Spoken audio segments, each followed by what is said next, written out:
ये कहानी है मृत घाट की। एक ऐसा गांव जो दिन में तो शांत दिखता है, पर रात ढलते ही इस पर उतर आता है डर का साया। कहते हैं घाट की मिट्टी में वो लहू मिला है जो आज तक सूखा नहीं। लोग कहते हैं वहां से जो गया वो लौटकर कभी नहीं आया। भैया, फिर से घाट की तरफ से आवाज आई है। कोई चीखा था। मीरा, वो हवा की आवाज होगी या कोई जानवर। ये सब पुराने किस्से हैं, कुछ सच नहीं।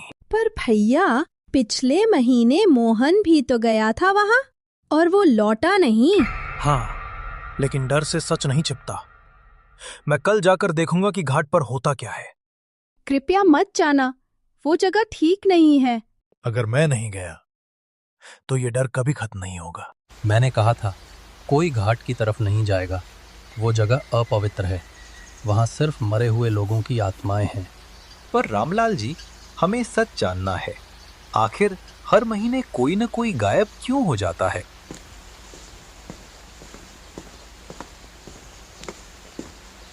क्योंकि कुछ आत्माएं अधूरी है, वो मुक्ति चाहती हैं, और जो उनके रास्ते में आता है वो उनका हिस्सा बन जाता है। भैया मत जाओ, मुझे आज बुरा सपना आया है। घाट में कोई खड़ा था। डर छोड़ दो, मैं लौट कर आऊंगा। शायद कल सूरज इस गांव में डर के बिना उगेगा। रात के अंधेरे में अर्जुन उस जगह की ओर चल पड़ा जहां जाने की हिम्मत किसी ने सदियों से नहीं की थी। यही है वो घाट। यहां तो सब कुछ शांत है। ये निशान इंसानी पैर जैसे हैं, पर बहुत बड़े।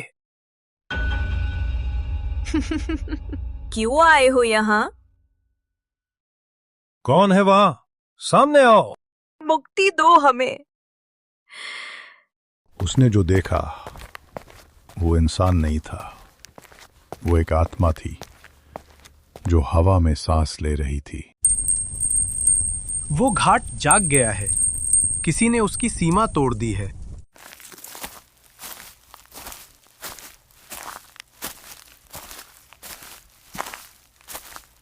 यहाँ कोई है क्या? हम यहाँ हैं, हमें मुक्ति दो। कौन हो तुम? हम सब वो हैं जिन्हें जिंदा गाड़ दिया गया महामारी के डर से। क्या तुम्हें मारा नहीं गया, जिंदा दफनाया गया? और वो जिसने हमें दफनाया, उसी की औलाद अब इस गांव की सरपंच है। 50 साल पहले इस गांव में महामारी फैली थी। बीमारों को बचाने की जगह उन्हें जिंदा दफनाया गया। अगर ये जिंदा रहे तो पूरा गांव मरेगा। गाड़ दो इन्हें। हम अब भी वही हैं, राख बनकर, इंतजार करते हुए। मैं तुम्हें मुक्ति दिलाऊंगा।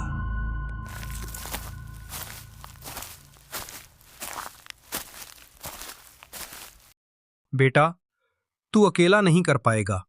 ये आत्माएं तभी शांत होंगी जब उन्हें अग्नि दी जाए। पर इनके शरीर तो अब नहीं है ना? जहां उनकी राख है वहीं उनकी आत्मा बंधी है। चल, हवन करना होगा। बाबा रुद्रनाथ और अर्जुन बैठकर वहां पर यज्ञ करने लगते हैं जहां पर उन लोगों को जिंदा ही दफनाया गया था। धीरे धीरे देखते देखते वो आत्माएं राख बनकर हवा में उड़ गई। अब ये गांव आजाद है, पर याद रख, श्राप कभी मिटता नहीं, बस सो जाता है। अब कोई नहीं मरेगा, सब सुरक्षित रहेंगे।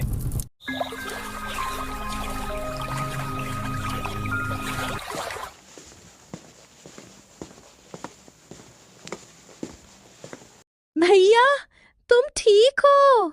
हाँ, सब खत्म हो गया। अब कोई डर नहीं।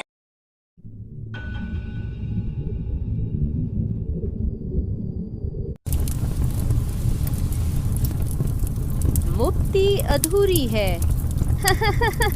कहते हैं श्राप मिटता नहीं, बस नया घर ढूंढ लेता है।